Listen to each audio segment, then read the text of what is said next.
شيماء سيف لابسة النقاب وبتؤدي مناسك العمرة في السعودية. تعال اقول لك ايه اللي حصل. انتشر فيديو للفنانة شيماء سيف وهي لابسة النقاب وبتعمل العمرة في السعودية. طبعا الفيديو دوت والصور ديت اثارت جدل واسع جدا على السوشيال ميديا، حتى كمان جدل بين الفنانين مش جدل بين جمهورها بس.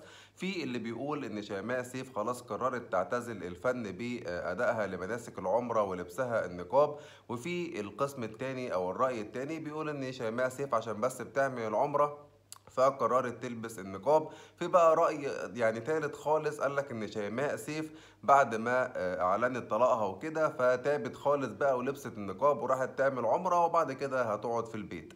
حتى كمان الفنانين اختلفت آرائهم ما بين فعلا توبة شيماء سيف وما بين ان هي عشان بتعمل عمرة فقررت تلبس النقاب. انتوا بقى قولولي بعد إثارة الجدل الواسع دوت حتى بين الفنانين كمان، ايه رأيكم في كومنتات؟ هل شيماء سيف فعلا تابت وهتلبس النقاب للآخر ولا ده عشان العمرة؟